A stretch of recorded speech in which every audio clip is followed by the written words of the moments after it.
యేసుక్రీస్తు నామములో మీ అందరికీ శుభములు తెలియజేస్తూ ఉన్నాను. దేవుడు మనకిచ్చిన యొక్క అద్భుతమైన అవకాశాన్ని బట్టి సమస్త మహిమ మన యేసుక్రీస్తు ప్రభువుల వారికి చెల్లును గాక. మరి మా విలేజ్లో మా ఇంటిపై నుంచి లైవ్ ఇస్తూ ఉన్నాం. మరి చక్కటి వాతావరణం, దేవుడిచ్చినటువంటి ప్రకృతిని బట్టి మనం ఎంతగానో ఆనందించాలి, సంతోషించాలి. సమస్త మహిమ ఘనత ప్రభావాలు మన యేసుక్రీస్తు ప్రభువుల వారికి చెల్లును గాక. God is good all the time. ఇటువంటి ఆ పల్లెటూరు వాతావరణంలో ప్రభుని స్తుతించడం ఎంతో అద్భుతంగా ఉంటుంది. మరి నేను ఇక్కడే పుట్టి ఇక్కడే పెరిగి 25 సంవత్సరాలు ఉన్నటువంటి ప్రదేశం ఇదంతా కూడాను. దేవుడు మరి ఈ విధంగా అనేక మందికి ఆశీర్వాదకరంగా దేవుడు నన్ను హెచ్చించినటువంటి విధానాన్ని బట్టి దేవునికి మహిమ కలుగును గాక. చక్కగా మరి ఈ పల్లెటూరులో స్వచ్ఛమైనటువంటి గాలి, వాతావరణం చూడండి ఎంత పచ్చగా ఉన్నది. అంతా కూడా కొబ్బరి చెట్లు, కోనసీమ. మనకి సిటీలో ఒక చెట్టు కనిపించదు, ఏమి ఉండదు. ఎక్కడ చూసినా బిల్డింగ్స్, అవి కార్బన్ డైఆక్సైడ్ ఎక్కువ ఉంటుంది, పొల్యూషన్ ఎక్కువ ఉంటుంది, అంతా బిజీ లైఫ్ ఉంటుంది. కానీ ఇక్కడ నుంచి మనం ఆ ఇంటి వాళ్ళని పిలిచినా కూడా వెంటనే పలుకుతారు వాళ్ళు. కానీ అదే సిటీలో అయితే మన పక్క రూమ్లో ఉన్న వాళ్ళు కూడా మనం పిలిచినా పట్టించుకోరు, మనం ఎవరో మనకు తెలియనట్టుగానే ప్రవర్తిస్తూ ఉంటుంటారు. కానీ దేవుని యొక్క ఉద్దేశం ఏంటంటే సహోదరుల ఐక్యత కలిగి నివసించడం ఎంతో మేలు, మనోహరం. కాబట్టి ప్రతి మనిషిని దేవుడు ప్రేమిస్తూ ఉన్నాడు. ప్రపంచంలో ఉన్న ప్రతి వారిని కూడా దేవుడు ఇష్టపడుతూ ఉన్నాడు. ఆయన యొక్క ఉద్దేశాలు బహు ఉన్నతమైనటువంటి, మనందరి పట్ల కూడా ఒక ప్రత్యేకమైనటువంటి ప్రణాళికను ఆయన కలిగి ఉన్నాడు. దేవుడు ఎంతైనా కూడా నమ్మదగినటువంటి వాడు. ఆయన చేసేటువంటి కార్యాలు మన కంటికి కనిపించవు, మనసు హృదయానికి గోచరం కావంట, చెవికి వినిపించవంట. కాబట్టి ఈ రోజున హల్లెలూయా, దేవునికి స్తోత్రం కలుగును గాక. మరి కొంచెం వాటర్. ఈ రోజున మరి దేవుడు మనల్ని ఎంత అద్భుతంగా చక్కటి వాతావరణం, చక్కటి పరిస్థితులు, ప్రకృతి అన్ని ఇచ్చాడు. వాటిని మనం అనుభవించటమే ఆలస్యం అన్నమాట. ఇంకా దేవుడు మన పట్ల అన్ని గొప్ప కార్యాలు చేశాడు, ప్రతిదీ సమకూర్చేశాడు. మీకు బెస్ట్గా అర్థం కావాలంటే ఆదికాండం 1వ అధ్యాయం చదివితే సరిపోతుంది. ఆదికాండం 1వ అధ్యాయంలో మనం చదివినట్లయితే అక్కడ ఏమని ఉంటుందంటే, దేవుని వాక్యం వెలుగులో దేవుడు ప్రతిదీ కూడా కలుగుగాక అని చెప్పి పరిగితే కలిగింది, అన్నీ చేశాడు, చివర్లుగా మనిషిని చేశాడు. అంటే మనిషికి ఏది కావాలో అవన్నీ సృష్టించిన తర్వాత, అవన్నీ సమకూర్చిన తర్వాత మరి మనిషిని దేవుడు చేయటం మనం చూస్తూ ఉన్నాం. దేవునికి స్తోత్రం కలుగును గాక. హల్లెలూయా. ఫస్ట్ ఎప్పుడు కూడా దేవుడు ఏదో చేసేసి ఎలాగని ఆలోచించడు. ప్రతిదీ కూడా ప్లాన్ ప్రకారం ఏది కావాలో అది ముందే చేసి ఆ దేవుడు తర్వాత మనిషిని ఏ లోటు లేకుండా,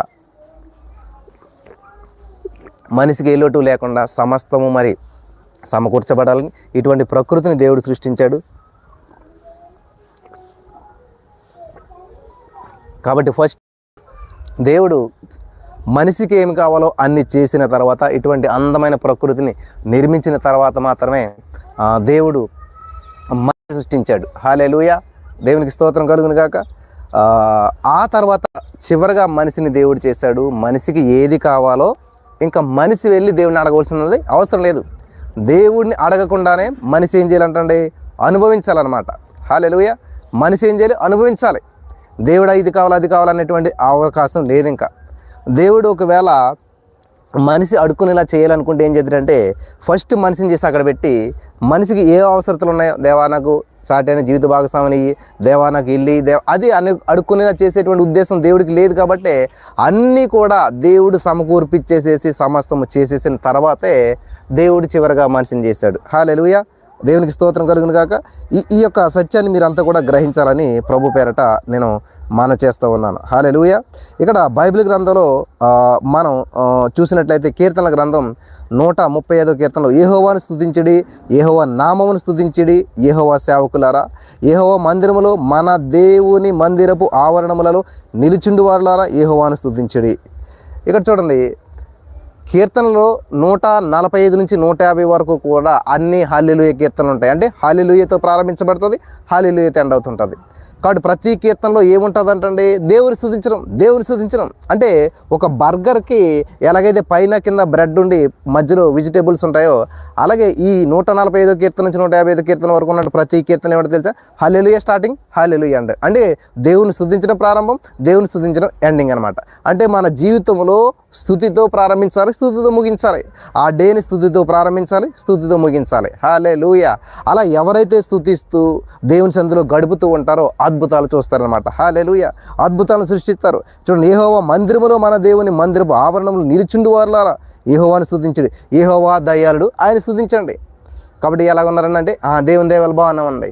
ఎలా ఉన్నారంటే దేవుని దేవాలు ఇల్లు కొనుక్కున్నామండి, దేవుని దేవాలు కారు కొనుక్కున్నామండి, దేవుని దేవాల కానీ క్యాజువల్గా మాట్లాడేస్తారు, కానీ నిజంగా అది వాస్తవం అనమాట. దేవుడు దయ చూపించాడు కాబట్టి ఈరోజు మనం ఇల్లు కట్టుకున్నాం. దేవుడు దయ చూపించాడు కాబట్టి మనం ఈ రోజున స్థితిలో ఉన్నాం. దేవుడు దయ చూపించాడు కాబట్టి ఈ రోజున మనం ఆరోగ్యంగా ఈ స్థితిలో ఉన్నాం. ఈ రోజున ఇదే పరిస్థితిలో ఇదే సమయంలో అనేక మంది ఐసీలో ఉన్నారు, హాస్పిటల్లో ఉన్నారు, కాళ్ళు చేతులు ఇరిగిపోయిన వారు ఉన్నారు, బ్రెయిన్ డెడ్ అయిన వారు ఉన్నారు. మరి ఎన్నో సమస్యలు, ఎన్నో హార్ట్ ప్రాబ్లమ్స్, ఎన్నో భయంకర పరిస్థితుల్లో అనేక మంది జీవితాలు అస్తవ్యస్తంగా ఉన్నప్పటికీ దేవుడు నిన్ను ఆరోగ్యంగా పెట్టాడు, ఆనందంగా పెట్టాడు. అంటే ఎందుకని? దేవుడు మర్చిపోతామనా? మనిషికి వచ్చిన ప్రాబ్లం ఇదే. అన్ని సమృద్ధి కలిగిలోకి అందరిని మర్చిపోతుంటారు, దేవుడు మర్చిపోతుంటారు. అస్సలు అది కాదు దేవుని ఉద్దేశం. దేవుడు ఎంతగా నిన్ను ఆశీర్వదింతా ఉన్నాడో, దేవుడు నిన్ను ఎంతగా ఇచ్చిస్తున్నాడో నువ్వు ఇంకా దేవుడిని అంటు పెట్టుకోవాలి. ఇక్కడ అది చెప్తున్నాడు. ఏమంటున్నాడు? యెహోవా దయాళుడు, యెహోవాను స్తుతించుడి, ఆయన నామమును కీర్తించుడి, అది మనోహరం. అది అంట అసలైనటువంటి గ్రేట్నెస్, గొప్పతనం, మనోహరం. అబ్బా ఎంత బాగుందండి ఇల్లు, ఎంత బాగుందండి కారు, ఎంత బాగుందండి గొలుసు, ఎంత బాగుందండి చీర అంటారు చాలామంది. ఈ రోజు చీర రేపటికి పాత చీర అయిపోద్ది, ఈ రోజు గొలుసు రేపటికి మాసిపోతుంది, ఈ రోజు ఇల్లు రేపటికి పాత పడిపోతుంది. ఎంత గొప్ప బిల్డింగ్ అయినా 100 years అవుతాడనమాట గవర్నమెంట్. 100 బిల్డింగ్ తర్వాత దాన్ని ఆల్కోల్చాలి. 100 floor బిల్డింగ్ అయినా 1000 floor బిల్డింగ్ అయినా. కానీ దేవుడి నామం అంట యెహోవా కొరకు ఎదురు చూడాలంట. చూడండి, ఈ రోజు కొన్నాం మనం, లేదా బస్సు కోసం చూస్తాం, చిరాకు వచ్చేస్తుంది. కానీ దేవుడి కొరకు ఎదురు చూసారంటే ఏం చేస్తారు? నూతన బలం పొందుకుంటారు. చాలా డిఫరెంట్గా ఉంటుంది దేవుని విషయాల్లో. దేవుడి కొరకు ఎదురు చూసి ఆలస్యమై కొలిది నూతన బలం వస్తుందంట, ఇంకా బలం వస్తుందంట, ఇంకా శక్తి పొందుకుంటామంట. హల్లెలూయా. అది దేవునిలో ఉన్నటువంటి శక్తి అనమాట. అందుకని దేవుడి కొరకు ఎదురు చూసి ఎప్పుడు డిసప్పాయింట్ అవ్వరు. వాళ్ళు ఏది జరిగినా జరగకపోయినా కూడా ఆనందంగా, సంతోషంగా, ఎగురు గొంతులేస్తూ సమృద్ధిలో ఉన్నట్టుగా సంతోషంగా జీవితారు. ఎందుకంటే యెహోవా కొరకు ఎదురు చూస్తున్నారు కాబట్టి వాళ్ళు. అలా కాకుండా నాకు ఈ సమస్య ఉన్నదండి, లేకపోతే నాకు ఈ లోన్ వస్తుందని చూశాను, లేకపోతే నాకు ఈ యొక్క బ్రదర్ హెల్ప్ చేస్తారని చూశాను, లేకపోతే నాకు గర్భఫలం వస్తుందని చూశాను, లేకపోతే నాకు ఎవరో ఏదో చేస్తారని చూశాను, చేయలేదు వాళ్ళు. అంతే డిసప్పాయింట్మెంట్ అయిపోతాం, డిస్కరేజ్మెంట్ అయిపోతుంది. కానీ దేవుడి కొరకు ఎదురు చూసి వాళ్ళు ఇప్పుడు కూడా డిసప్పాయింట్ అవ్వరు. ఎందుకంటే దేవుడు నిన్న నేడు ఏకరీతిగా ఉంటాడు, మారిపోడు మాట. ఆయన ఎప్పుడు ఒకటే స్థితిలో ఉంటాడు. ఆయన అలాగే ఉంటాడు అనమాట. మన తాతల ముత్తాతల టైం నుంచి అలాగే ఉన్నాడు ఆయన. మన మనవలు ముద్దు మనవలు వచ్చినా కూడా అలాగే ఉంటాడు అనమాట. ఆయన మాట మారదు, ఆయన రూపం మారదు, ఆయన యొక్క ఏది వాగ్దానం కూడా నిరర్థకం అవ్వదు అనమాట. మాట ఇచ్చాడని ఖచ్చితంగా చేస్తారనమాట ఆయన. అటువంటి దేవుడు వైపు చూసినటువంటి వారు కూడా ఎలాగుంటారు? స్థిరంగా ఉంటారు. నా చిన్నతనంలో నేను సైకిల్ మీద వెళ్తున్నప్పుడు, లేకపోతే బస్సులో వెళ్తున్నప్పుడు చంద్రుడు చూసేవాళ్ళు. ఈ చంద్రుడేమో మాకు కూడా వచ్చేస్తున్నట్టు, మూన్ కూడా వస్తున్నట్టు అనిపించింది. మేము అనుకునేవాడు, ఓహో మేము ఎక్కడికి వెళ్తే అక్కడికి మూన్ వస్తాను అనుకునేవాడు. మనం ఎక్కడికి వెళ్తే అక్కడికి మూన్ రాడు ఎంతకని, అక్కడే ఉంటాడు ఎంతకని ఆకాశంలో. కానీ మనకు అలాగ అనిపిస్తుంది అనమాట. సూర్యుని చూసేవాళ్ళు మేము ఎంత దూరం వెళ్తే సూర్యుడు అలాగ వచ్చేస్తున్నట్టు ఉండేవాడు. సూర్యుడు రాడు ఎక్కడికి. సూర్యుడు ఎప్పుడు స్టాండర్డ్గా అక్కడే ఉంటాడో, కానీ మనం కదులుతాం, మనం ఉన్న భూమి కదులుతుంది. అలాగే దేవుడు స్టాండర్డ్ ఎప్పుడు కూడా. కానీ మనకు అనిపిస్తుంది అనమాట, అమ్మాయి దేవుడు మనతో వస్తున్నాడు, మన కూడా వస్తున్నాడు అన్నట్టు అనిపిస్తూ ఉంటుంది. ఎస్, ఆయన నిత్యం మనతో ఉంటాడు, కానీ ఆయన మారినటువంటి దేవుడు. కాబట్టి నీ స్థితి మారినా కానీ నీ స్థుతి మారకూడదు. నీ జీవితం ఎలాగున్నా కానీ దేవుని స్థుతించే విషయంలో మారకూడదు అనమాట. ఆ దావీదు గారంట గొర్రెలు కాపరిగా ఉన్నప్పుడు ఎవడ పట్టించినోడు కదంట. అట్లాంటి పొలం గట్టుల్లోకి వెళ్ళి, అడవిలోకి వెళ్ళి, చెట్ల దగ్గర గొర్రెలు వదిలిపెట్టి ఓ ఫ్లూట్ వాయించుకుని హల్లెలూయా స్తుతి మహిమ అని దేవుని స్తుతిస్తుంటే ఆ గొర్రెలంట మేతమాయటం మానేసేసి ఆ దావీదు గారి పాటకు పరవశించిపోయి ఆకలి మర్చిపోయి ఆ పాటలో లీనమైపోయి అంట, ఆ స్వరంలో. అటువంటి దావీదుని దేవుడు ఏం చేశాడు? నన్ను భలే స్తుతిస్తున్నాడు కదా అని చెప్పి చక్కగా దేవుడు హెచ్చించి రాజుని చేశాడంట. మరి ఎప్పుడైతే రాజు అయ్యాడో ఆ గొర్రెలు మేపేటువంటి విధానం అవన్నీ మర్చిపోవాలి కదా. ఆ దావీదు రాజు గారు ఏం చేశాడంట? రాజు అయినా కూడా 7 సార్లు దేవుడు స్తుతించడం మొదలు పెట్టాడంట. ఒకసారి ఏమైందంటే రోజు మధ్యాహ్నం 12 గంటలకి, పొద్దుటేని, సాయంత్రం 3 పూటలకి ఏం చేస్తున్నాడంట? కరెక్ట్గా టైం 5లోకి ఆ రాజభవనంలో మూలలో గది ఉంటే గదిలోకి వెళ్ళిపోతున్నాడంట. ఓ రోజున మంత్రి గారికి అనుమానం వచ్చి అసలు ఏం చేస్తున్నాడు ఈ రాజుగారు అని చెప్పి రాజుగారు వెనకాలే వెళ్ళి చూస్తున్నాడంట. వెళ్ళి చూస్తే ఈ రాజుగారు మూలలో ఉన్నటువంటి ఒక మాసిపోయిన బట్ట ఒకటి ఉందంట, చిన్న ఎండిపోయిన కర్ర ఒకటి ఉందంట. ఆ 2 చూసుకున్నాడు, వచ్చేస్తున్నాడంట. ఇంకా మంత్రి గారు గుండబట్టలాగా అడిగాడంట, రాజుగారు అసలు మీరేంటి అక్కడికి ఎందుకు వెళ్తున్నారు? ఆ మాసిపోయిన గుడ్డ ఏంటి, ఆ కర్ర ఏంటి అని అడిగితే, నా జీవితం అక్కడే ప్రారంభమైంది. ఆ బట్ట ఏంటి అనుకుంటున్నావు? నేను వేసుకున్న అంగి, గొర్రెలు కాసినప్పుడు నేను వేసుకున్నటువంటి అంగి అప్ప నాకు ఏది ఉండేది కాదు. ఆ గొర్రెలు కాసినటువంటి కర్ర, ఆ 2 ఉండి నా జీవితంలోను. ఆ 2తో నేను ఎంతో మహింపరిచేవాడిని.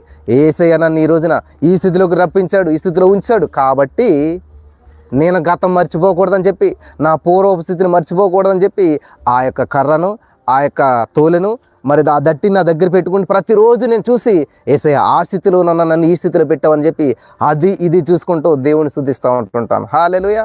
మరి నేను హెచ్చించబడ్డానని చెప్పి దేవుని మర్చిపోను, తగ్గించబడిపోనని చెప్పి దేవుని నిందించను. నా జీవితంలో మేలు జరిగినా కీడు జరిగినా, నింద వచ్చినా అవమానం వచ్చినా, ఎటువంటి పరిస్థితులు వచ్చినా కూడా దేవుని స్తుతిస్తాను. కాబట్టి నేను ఎందుకని దాని వైపు చూస్తున్నానంటే, ఆ స్థితిలో ఉన్నటువంటి నేను ఈ స్థితిలోకి వచ్చానంటే, గొర్రెల కాపరిగా ఉన్నటువంటి నేను ఈరోజు రాజును అయ్యానంటే, గొప్పవాడిని అయ్యానంటే, హెచ్చించబడ్డానంటే, ఇంత ఉన్నతమైన స్థితిలోకి వచ్చానంటే కారణం నా యేసయ్య. హల్లెలూయా. నా బలము, నా శక్తి, నా యుద్ధము, నా జ్ఞానము, నా వయసు ఏది కాదు. అటువంటి స్థితి నుంచి నన్ను హెచ్చించాడు కాబట్టి దానికి గుర్తుగా నేను పెట్టుకుంటున్నాను. ఇదే సిచ్యువేషన్ మహేంద్ర సింగ్ ధోని గారి విషయంలో జరిగిందంట. ఒకసారి ఫ్రెండ్స్ అంతా కలిసి మహేంద్ర సింగ్ ధోని గారి ఇంటికి టీ తాటాకి వెళ్ళారంట. అందరికీ టీ అయినా మంచి మంచి గ్లాసుల్లో వెండి కప్పులు ఇచ్చాడంట. ఆయన మాత్రం చిన్న గాజు గ్లాసు, ఇట్లాంటిది టీ కప్పుల్లో ఇక్కడ వరకు ఒకటి గీతలు ఉండి పైన కొంచెం తెల్లగా ఉండి ఉంటుంది కదా, మీరు చూసేంట టీ షాపులు, అటువంటి గ్లాసులు వేసుకుని తాగుతున్నాడంట.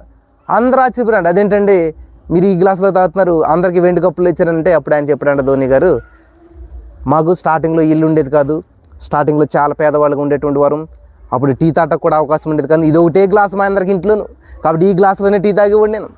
ఈరోజు నేను ఈ స్థితిలోకి వచ్చానంటే కారణం మరి దేవుడు నన్ను ఎంతగానో హెచ్చించాడు.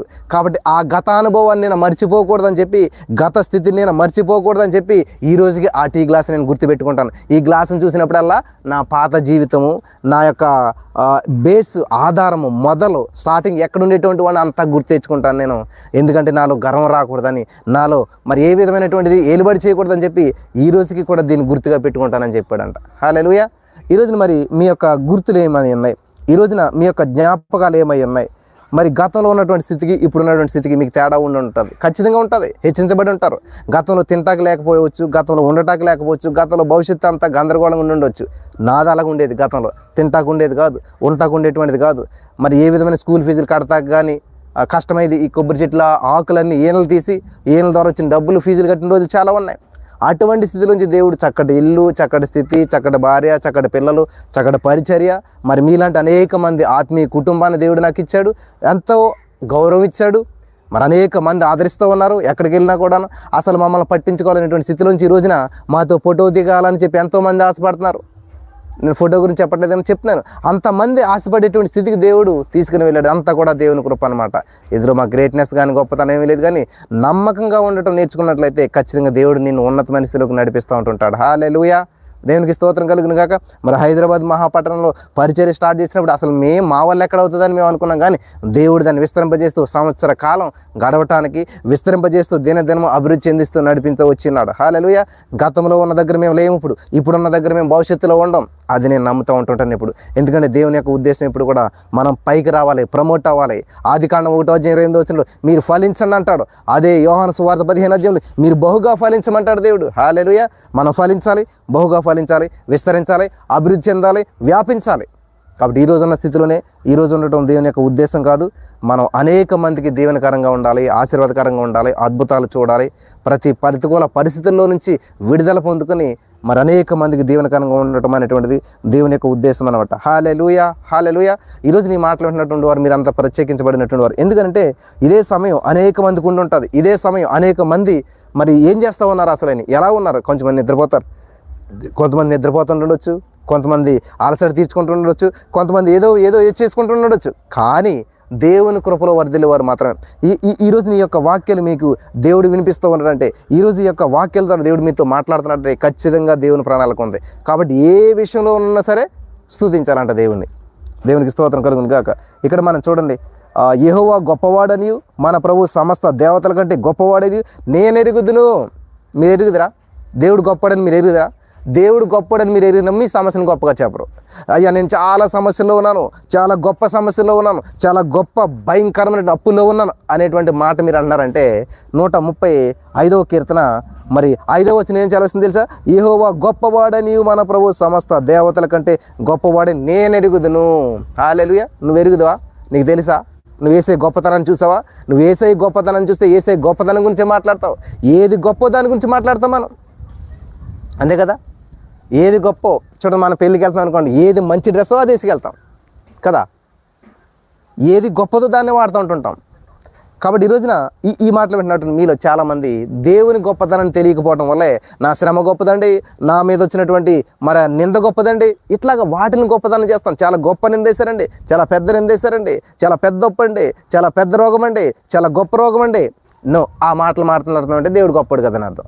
దేవుడు గొప్పడు అనుకోండి, నా యేసయ్య గొప్పడండి. ఆఫ్టర్ ఆల్ ఈ రోగం ఎంత, ఈ సమస్య ఎంత, ఈ అప్పు ఎంత, ఈ యొక్క సమస్యని నేను ఈజీగా జయిస్తాను, ఎందుకంటే నా దేవుడు అంత గొప్పవాడు అని నేను ఎరుగుదును. హల్లెలూయా. ఈ దేవతలందరికంటే, ఈ సమస్యలందరికంటే, ఈ సర్వ సృష్టి కంటే నా దేవుడు గొప్పవాడు. ఇంత దమ్ము ధైర్యం ఉన్నటువంటి వాళ్ళని ఏ సమస్య కృంగదీయలేదు, ఏ వ్యక్తి కూడా కృంగదీయలేడు. హల్లెలూయా. నువ్వు వర్ధిల్లుతావు. చాలామంది ఈ రోజున పరిస్థితి ఎలా ఉంటుందంటే దినదినము దిగజారిపోతూ ఉంటుంటుంది. దినదినం ఆత్మీయతలో దిగజారిపోతారు, దినదినం భక్తిలో దిగజారిపోతుంటుంటారు. వరదిల్లే కొద్ది ఏం చేయాలంటే తెలుసా, దేవుని హత్తుకోవాలన్నమాట. అప్పుడు నువ్వు సంపాదించి నిలబడుతుంది. ఈరోజు చాలామంది, నేను హైదరాబాద్లో చాలామంది చూస్తాను, ఏమి లేని స్థితిలో జీవితాన్ని ప్రారంభిస్తారు, దేవుని మహాకరుణను వర్ధిల్లుతూ ఉంటుంటారు. చాలా ఉన్నతమైన స్థితికి వెళ్ళిపోతారు. అంతే, దేవుని స్తుతించడం మానేస్తారు, దేవుని సన్నిధికి రావడం మానేస్తారు, ఆరాధించడం మానేస్తారు. ఎప్పుడైతే నువ్వు మానేసావో నీ స్థుతిని బట్టి నీ స్థితి వచ్చింది తప్ప నీ స్థితిని బట్టి నీ స్థుతి లేదు కదా. కాబట్టి స్థుతి మారకూడదు. స్థితి మారినా కానీ నీ స్థితిని మార్చేది కానీ నీ స్థితిని మార్చేయకూడదు. ఇది జరుగుతుంది చాలామంది. వాళ్ళ పరిస్థితి బాగుందనుకోండి స్థుతించరు, అంత బాగుందనుకోండి హల్లెలూయా స్తుతి మహిమ అంటారు. అక్కడే చాలా ప్రాబ్లమ్స్ క్రియేట్ అయిపోతున్నాయి. మరి ఈరోజు చాలామంది మంచి స్థితిలో ఉన్నటువంటి వారు దేవునికి దూరం అయిపోయి సమస్తం కోల్పోయినటువంటి వారు చాలామంది ఉన్నారు. సమస్తం నష్టపోయిన వారు చాలామంది ఉన్నారు. జాగ్రత్త ప్రియులారా. ఇల్లు కడతాం ఈజీ, నేను చెప్తున్నాను. విత్ ఇన్ 3 months, 5 months, 6 monthsలో కూడా అద్భుతమైన బిల్డింగ్ నిర్మించవచ్చు. ఒక్క ఫినిషింగ్ టచ్ వర్క్ లేకుండా కూడా చేయొచ్చు అనమాట. కానీ అదే ఇంటిని 1 year నువ్వు దాని మీద ఏ డస్ట్ పడకుండా, 1 year దాని ఏ విధమైన సమస్య లేకుండా, 1 year ఎలా కట్టి నేను అలా ఉంచి చూడండి. 1 year కాదు, కనీసం 1 month ఉంచి చూడండి. అసలు ఎంత తల ప్రాణంతో కొత్తదో. ఎందుకంటే ఎప్పుడైతే దాన్ని వదిలేసావో అంతే పాడుపడిపోతుంటుంది, డస్ట్ పట్టేస్తుంటుంది, దుమ్ము వచ్చి పడుతుంటుంది, తుప్పు పడుతుంటుంటుంది, పాడైపోతుంటుంటాయి. మెయింటైన్ చేయడం చాలా కష్టం. అలాగే దేవుడు నేను దీవించడం ఈజీ, నువ్వు హెచ్చించబడతాం ఈజీ, నీకు ఉద్యోగం రావడం, నీకు గర్భఫలం పొందుకోవడం, లేకపోతే నీకు ప్రమోషన్, ఏదైనా ఈజీ. కానీ దాన్ని నిలబెట్టుకోవాలి. ఎలాగా? దేవుని స్తుతిస్తూ ఉండాలి, దేవుని సన్నిధికి వస్తూ ఉండాలి, దేవుని నామమును మహింపరచాలి. దేవుడికి ఇవ్వాల్సిన సమయాన్ని దొంగిలించడం ద్వారా మీరు సంపాదించింది ఏది కూడా దేవుని కాదు. ఎవరైతే దేవుని ద్వారా సంపాదించుకుంటారో, దేవుని కలిగి సంపాదించుకుంటారో అది వారికి దీవెనకరం అనమాట. హల్లెలూయా. ఇక్కడ 6వ వచనం చూసినట్లయితే 135వ కీర్తన 6వ వచనం, ఆకాశమందును భూమి యందును సముద్రముల యందును మహాసముద్రములన్నిటి యందును ఆయన తనకిష్టమైనదంతయు జరిగించేవాడు. చూసారా? సముద్రం, మహాసముద్రం, ఆకాశం, భూమి, వాట్ ఎవర్ ఇట్ ఈస్, భూమి మీద ఉన్నది ఏదైనా సరే, సముద్రాలు ఏదైనా సరే ఆయన తనకిష్టమైన జరిగిస్తాడంట.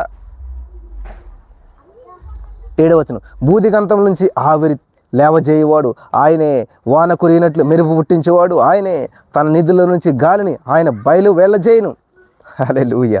గాలి ఎక్కడి నుంచి వస్తుందంటండి? నిధుల్లోంచి. ఎక్కడ నిధులు? తన నిధుల్లోంచి. కాబట్టి ఈరోజు నీకు గాలి రావాలన్నా కూడా ఎక్కడి నుంచి రావాలంట? దేవుడి నుంచి రావాలంట. ఎంత సీక్రెట్ దేవుడి దగ్గర ఉంటే మనం ఏం చేస్తాం, అయ్యి బాబా గాలి లేదు బాబోయ్, చాలా వేడిగా ఉంది బాబోయ్, చాలా సమస్యగా ఉంది బాబోయ్, చాలా ఇబ్బందిగా ఉంది బాబోయ్ అని చెప్పి మనం ఏం చేస్తాం, కరెంట్ ఆఫీస్కి ఫోన్ చేస్తాం, వాళ్ళకి ఫోన్ చేస్తాం, వీళ్ళకి ఫోన్ చేస్తాం. కానీ ఎప్పుడైనా సరే నీ ఇంట్లో గాలి లేకపోతే, నీ ఇంట్లో కరెంట్ లేకపోతే, నీ ఇంట్లో ఇబ్బంది వస్తే ఎప్పుడైనా సరే దేవుడిని స్తుతించారా? ఎప్పుడైనా సరే దేవుడు మొక్కారా? ఎప్పుడైనా సరే దేవుడి మీద ఆధారపడ్డా? ఎసే నువ్వు కలుగజేస్తున్నందుకు వందనాలు, నువ్వు కార్యం చేస్తున్నందుకు వందనాలు అని చెప్పి దేవుని మహింపరిచారా? ఆలోచించండి. ఎప్పుడైనా దేవుని వైపు చూస్తారా? ఖచ్చితంగా ఈ విషయాలు చేయరనమాట. హల్లెలూయా. ఇక్కడ 8వ వచనం చూసినట్లు, ఐగుప్తులో మనుషులు తొలిచూలును పశువుల తొలిచూలును ఆయన హతము చేయను. హల్లెలూయా. అనేకులైనటువంటి అన్యజనులను బలిష్ఠులైన రాజులను ఆయన హతం చేసినటువంటి వాడు.